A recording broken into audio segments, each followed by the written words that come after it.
నమ, శ్రీ సరస్వతి నమ, శ్రీ గురుభ్యో నమ. భక్తులారా, వ్యాసప్రోక్త భాగవత మహాపురాణం చెప్పుకున్నాం. ఇందులో భాగంగా 9 స్కందాలు పూర్తి చేసి 10వ స్కందాన్ని 44 భాగాలుగా చెప్పుకున్నాం.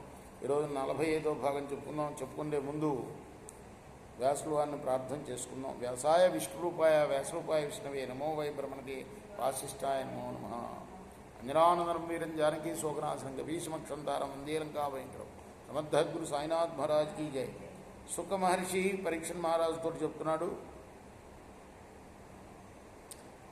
నందక పధివచక సౌర్యేర్నమృష్యేతి విచింతయన్ హరిం జగామ శరణం ఉత్పాతాగమ శంకిత.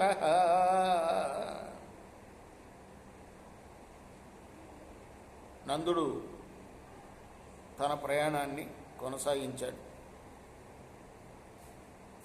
తెలుసుకున్నాడు ఎవరి చేత? వసుదేవుడి చేత. నాయనా, నీ నందవ్రజంలో ఉత్పాతాలు కనపడుతున్నాయి, నాకు ఎక్కువ రోజులు ఇక్కడ ఉండొద్దు, వెళ్ళు అని అంటే బయలుదేరాడు.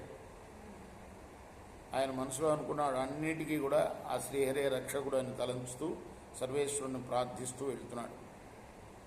కంసేన ప్రహిత ఘోరా పూతనా బాలఘాతిని శిశుంశ్చారా నిగ్రంథి పురగ్రామ ప్రజాతిషు.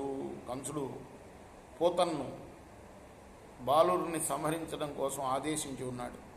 నందుడు గోకులానికి చేరకముందే ఆ రాక్షసి పురములయందు గ్రాములయందు గోకులంలో ఉన్న శిశువులందరినీ హతమార్చుడు తిరుగుతున్నది. కృష్ణార్పణమస్తు. సాయి కృష్ణార్పణమస్తు. శ్రీ సచిదానంద సద్గురు సాయినాథ్ మహారాజ్ की जय. చేకోరా హారతి దిగో సద్గురునాథ దేవ సాయినాథ. పాంచభౌతి తత్వంలోనే హారతులిత్తుమురా. నిర్గుణం స్థితే వీడి ఎట్లే ఆకారం పొందితివో సాయిరా.